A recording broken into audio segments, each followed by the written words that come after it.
안녕하세요. 반갑습니다. 비투자연구소의 이정열 전략팀장입니다. 자, 금일은 1월 18일고요. 현재 시각은 1시 40분을 지나가고 있습니다. 자, 지금 보실 종목은 신성ENG고요. 코드번호 011930입니다. 자, 신성ENG도 어김없이 시장의 조정을 영향을 좀 받고 있는 그런 상황입니다. 아무래도 이 구간에서 조금 지지구간을 좀 버텨주고 주가 하락을 좀 제한시키려고 하는 그런 모습들을 좀 보여주고 있어요. 자, 개별적인 부분들을 보면은 이렇게 조금 주가 하락을 제한시키면서 좀 저렴한 거 아닌가, 약간 그런 인식이 좀 깔려 있는 그런 부분들인 것 같고요. 자, 오늘 수급을 좀 보니까 외국인들도 좀 적극적으로 매수세를 좀 보이려고 하는 그런 모습을 보여주고 있다라는 것들. 좀 저가 매수세가 좀 들어와주고 있는, 시장이 좀 조정을 받고 있는 그런 가운데 저가 매수세가 좀 들어와주고 있다라는 부분들 좀 확인할 수 있는 부분들이겠죠. 자, 일단은 개별적인 부분들은 시장에 영향보다는 주가 하락을 좀 제한시키려고 하는 그런 모습들을 좀 보여주고 있는데, 어찌됐건 간에 지금 시장 요인을 영향을 좀 받고 있습니다. 시장이 좀 주춤하는 모습들을 보여준 지가 꽤 됐어요. 우리 지금 제가 이거를 좀 보여드리면, 자,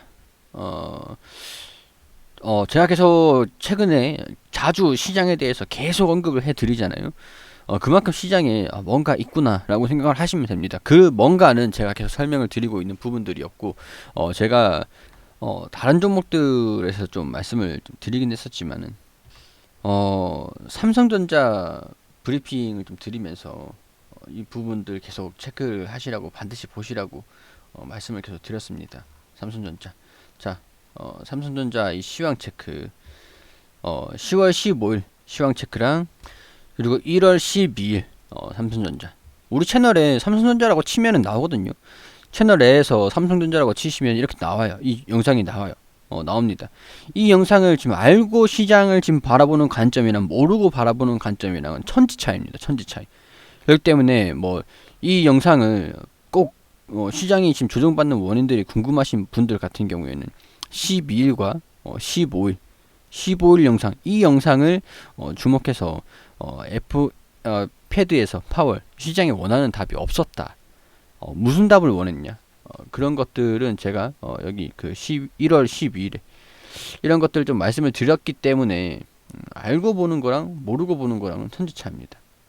자, 저희 채널 내에서 여기 삼성전자라고 치시면 여기 나옵니다. 여기 나오기 때문에 반드시 꼭 보시라고 말씀을 좀 드릴게요. 자, 그리고 시장이 일단은 뭐 그런 부분들 일단 체크를 하고요. 굉장히 좀 안 좋은 모습을 좀 보여주고 있어요. 안 좋은 모습을 좀 보여주고 있는 것들이, 일단은 달러를 제가 계속 방향성을 보시라고 말씀을 좀 드렸는데, 좀 최근에 시장이 11일, 8일, 11일, 자 11일부터 시장 달러가 좀 반등이 강하게 좀 나와주면서 오늘은 완전히 추세를 돌파해 버렸어요. 저 같으면은 지금 한번 달러를 삽니다. 그 얘기는 뭐냐? 달러가 떨어졌잖아요. 달러가 오르면 시장이 떨어진다며. 그렇기 때문에 달러를 산다. 좀 이제 안전자산, 달러가 화폐인데 안전자산입니까? 라고 이렇게 얘기를 하는데, 시장에서는 달러를 기축통화이기 때문에 안전자산으로 분류를 합니다. 상대적으로. 달러 안전자산이 떨어지기 때문에 우리가 3월 이후부터 쭉 떨어졌죠. 그렇기 때문에 우리 시장이 이렇게 유동성장세로 반대급부로 올라간 거잖아요. 그렇기 때문에 달러가 좀 올라갔다. 저는 지금 그러면은 달러에 한번 베팅을 해보고, 코스피 지수의 하락에 베팅을 하는 인버스 투자를 한번 관점을 좀 봐야 되지 않을까, 약간 그렇게 생각해요. 자, 근데 바닥은 어디냐? 시장의 바닥이 어디냐? 한 여기 21선인 것 같고요. 자, 그리고 2800포인트. 자, 그리고 한 950포인트, 920포인트, 한 900포인트. 한 이쯤에서 바닥이 좀 놔주지 않을까. 시장의 바닥이 어디냐? 그거를 제가 이렇게 좀 그어드리고 포인트적인 부분들을 말씀을 드렸지만은, 우리가 성급해서 판단할 수 있는 건 아니거든요. 왜냐면은 시장에 투자를 하는 사람들끼리 저점이 어딘가를, 경제 지표들, 달러가 또 떨어져야 되는 부분들이 또 있고, 수익률, 뭐 국채 수익률, 뭐 채권, 그런 시장에서도 좀 관련이 있기 때문에 그거를 저희가 성급하게 판단을 할 수는 없어요. 시장 참여자, 우리는 그냥 참여자일 뿐이지 시장을 형성을 하는 사람들은 아니잖아요. 그렇기 때문에 우리는 따라갈 수밖에 없다. 따라가야 된다. 자, 뭐 그런 부분들이고, 기관이나 외국인도 지금 별 수가 없습니다. 시장을 떨어뜨리는 우리 그 뉴스 같은 거 보면은 댓글에 시장을 떨어뜨리는 거는 개간 아닌가요? 막 그렇게 얘기를 하는데, 얘네들도 참여자일 뿐이에요. 어쩔 수가 없어요. 여러분들도 제가 1월 12일, 15일 이렇게 삼성전자 브리핑을 드렸을 때, 아, 떨어지는구나. 그러면은 뭐 어떻게 해야 될까? 대응을 어떻게 잡아야 될까? 아셨으면은 분명히 기관과 외국인과 같은 그런 동향을 좀 보이지 않았을까요? 뭐 그런 생각이 좀 듭니다. 다행스러운 점은 체계적 리스크랑 개별적 리스크, 체계적 위험이랑 개별적 위험, 그런 것들은 별도로 보셔야 된다는 거예요. 자, 체계적, 이게 좀 어렵죠, 용어가. 체계적 위험이랑 비체계적. 자, 체계적 위험은 이게 시장 리스크입니다. 시장 요인. 자, 이거는 개별 장세, 개별 종목들의 원인, 요인. 자, 지금 체계적 리스크가 부각을 받고 있기 때문에 이 시장 요인에 신경을 좀 많이 쓰셔야 돼요. 우리 근데 이건 완전히 무시를 하죠, 매매를 하시면서. 자, 우리 이거 나는 그래도 나름대로 시장의 움직임들을 보면서 매매를 한다라고 하시는 분은 댓글로 1번 한번 남겨주세요. 나는 시장에 대해서 전혀 신경을 그동안 안 썼다. 달러에 대해서, 유동성에 대해서 그런 것들 전혀 신경을 안 쓰고 알려고 하지도 않았다라고 하시는 분들 같은 경우는 2번 한번 올려줘 보세요. 우리 이거 전문 투자자라든가 시장에 조금 오래 한 사람들 아니면은 별로 신경을 안 씁니다. 특히 주린이 분들 같은 경우에는 이걸 거의 신경을 안 써요. 시장이 뭐 올라가든 떨어지든 왜 내 종목이 안 오르지? 시장이 올라가든 떨어지든 종목들 나중에 뭐 올라가는 종목들 올라가는 거 아니야? 틀린 말도 아닌데 맞는 말도 아니거든요. 자, 시장 요인으로 시장이 지금 떨어지고 있으니까 영향을 받고 있다. 자, 그럼 비체계적 요인, 우리 종목들, 이 종목에 대한 기술적인 부분들, 비체계적 요인 안에서는 이 전술적인 부분들이 있고요. 전략적인 부분, 전략은 아니고 전술적인 부분들이 있는데, 자, 액티브냐, 공격적이냐, 패시브냐, 안전하게 하냐, 시장을 추종하는 걸 할 거냐, 좀 공격적이게 매수 매도를 반복하면서 좀 스윙으로 전술적으로 좀 이제 기술적으로 좀 대응을 하느냐, 그런 부분인데, 우리 액티브 쪽, 패시브는 사실 시장의 움직임을 좀 주목을 하다 보니까 매매를 잘 안 합니다. 장기 투자를 대체적으로 좀 많이 하시죠. 자, 여기에서 지금 제가 말씀드리는 분은, 패시브 하시는 분들은, 안전적이게 하시는 장기 투자 하시는 분들은 보실 필요가 없어요. 이거는 그냥 난 갖고 갈 거야, 갖고 갈 거야 라고 하시면 되죠. 사실 이 종목은 패시브가 맞아요. 장기적으로 봤을 때 장기적으로 잡는 게 맞아요. 근데 대신 주가가 저렴할 때 사는 게 가장 중요하겠죠. 패시브 같은 경우에는. 액티브 같은 경우는 우리가 고점이 어딘지 더 올라갈 거야 라고 사시는 분들이 대체적으로 많잖아요. 그러니까 저는 평균적으로 거기에 대해서 그 관점으로 인해서 브리핑을 드리는 겁니다. 자, 액티브. 자, 액티브한 전략을 좀 구사를 하고 싶다. 그러면은 여기에서 비중이 이탈을 할 때, 좀 주가가 좀 조정을 받을 때 시장에서 좀 어려운 모습을 좀 보여주기 시작한다. 비중을 좀 축소하시는 게 맞죠. 비중을 축소하고 여기에서 주가가 좀 떨어진다라는 것들도 감안을 하시고, 주가가 떨어졌을 때 저점일 때 매수를 하는 그런 전략들, 그런 전략이 좀 유효하지 않을까. 왜냐? 왜 나중에는 결국은 올라간다는 얘기인가요? 라고 물어보실 수도 있어요. 자, 그러면은 이렇게 말씀드리겠습니다. 우리 개별적인 요인들로 봤을 때 신성 ENG 같은 경우에서는 클린 산업, 그리고 신재생 산업을 영위를 하잖아요. 클린 환경은 플러스고 신재생은 마이너스가 났어요. 자, 100억 원 수익이 났는데 마이너스 50이 나면은 흑자가 50억 밖에 안 되죠. 안 되죠. 근데 이거를 지금 신재생 에너지를 클린 산업으로 라인을 전환을 시켰습니다. 전환을 시켰기 때문에 이 적자가 안 나죠. 그럼 100 플러스 알파가 되죠. 이게 알파가 되니까 알파가 되죠. 자, 그럼 신재생 에너지 같은 경우에서는 이제 김제 공장에서 또 가동을 시작합니다. 이게 플러스가 될지 마이너스가 될지는 아직까지 알 수는 없지만, 바이든 정부가 들어온다 그러면은 플러스가 될 심산이 높죠. 우리 시장에서 기대하고 있는 부분들이니까. 자, 적어도 지금 적자는 안 나고 있어요. 적어도. 그러니까 지금 이제 1, 2, 3분기 적자가 그동안 나고 있었다. 자, 1, 2, 3분기 적자가 나고 있었다. 근데 이제 4분기에 라인 전환을 하겠다 하니까 4분기까지는 적자를 반영을 시키고, 4분기 이후 1분기부터는 적자가 반영이 안 된단 말이에요. 자, 그러면 1분기, 2분기부터는 기대를 해볼 수 있는 요인들이 있겠죠. 자, 근데 지금 우리가 그동안 반영을 시킨 부분들이 좀 있습니다. 자, 이 97억에서 142억까지 올라갈 거다라는 부분들을 우리가 2020년도에 반영을 다 시켰어요. 그렇기 때문에 2021년도에 반영이 되는 거는 이제 서서히 반영이 돼야죠. 근데 문제는 그겁니다. 문제는 아직 4분기 실적을 발표를 하지 않았다. 우리 1분기 실적을 기다리는 게 아니라 지금 아직까지는 4분기 실적을 기다리고 있다라는 거.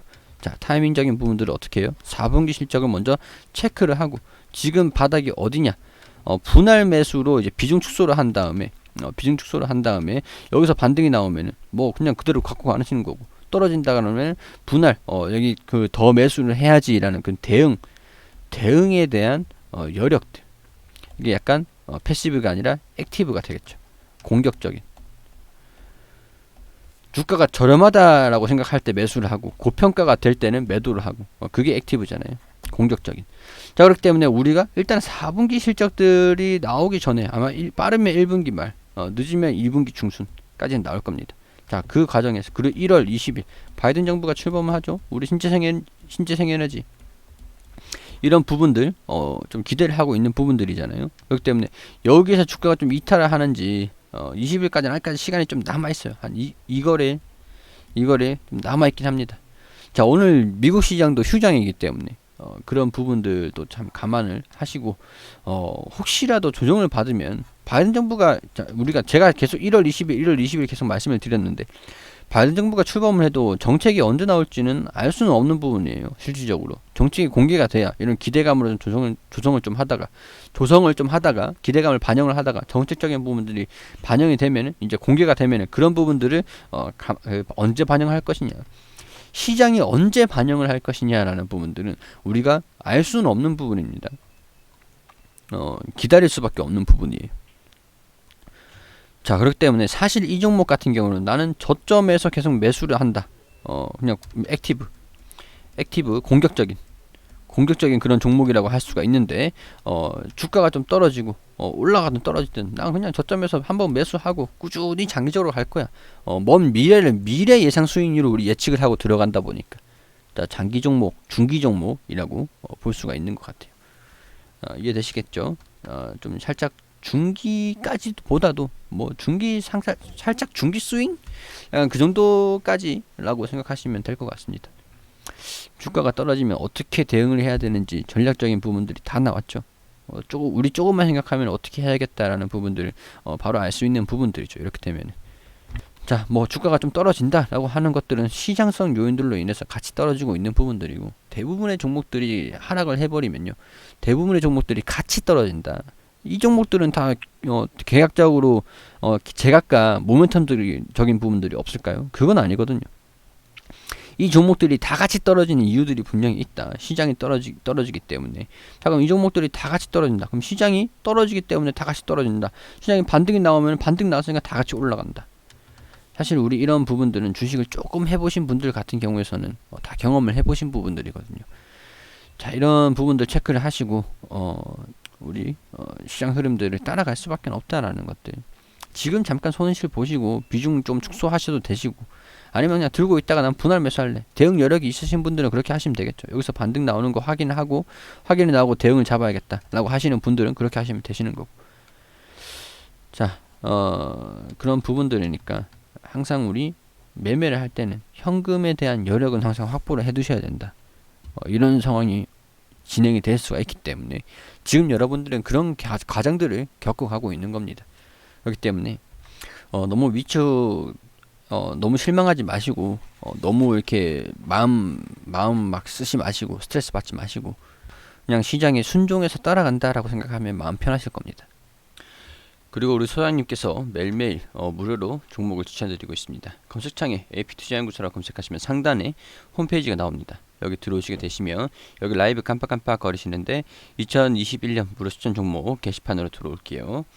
저희가 매일매일 2020년도도 그렇고 2021년도도 그렇고 매일매일 종목을 추천드린 내역들이 나와 있습니다. 게시판들이 뭐 매일매일 수익을 볼 수는 없기 때문에 일단은 1월 15일에 금요일 그 리딩 게시물로 한번 볼게요. 우리 장전에는 뉴욕 증시가 어떻게 움직였는지 이렇게 간단하게 브리핑을 또 드리고요. 우리 9시 같은 되면은 알체라 현재가 36,100원, 1차 목표가 37,200원, 손절가 34,200원으로 대응하시라고 말씀드리고, 9시 1분에 A스토리 현재가 41,200원의 기준 매수, 1차 목표가 42,400원, 손절가 39,200원으로 대응하시라고 말씀드리고, 9시 3분 V1텍 현재가 12,200원의 매수가, 1차 목표가 12,550원, 손절가 11,500원으로 대응하시라고 세 종목 추천드렸습니다. 자, 그렇게 알체라 1차 목표가 달성을 하면서 우리 차트를 통해서도 또 이렇게 말씀을 드리고, 어떤 종목 한 종목 수익 중이고 몇 종목 보유 중이다, 그리고 이렇게 상세하게 브리핑을 드리면서 우리 시장 움직임들도 간단하게 이렇게 체크를 좀 하면서 우리 주식을 매매를 하시면서 필요한 내용들이죠.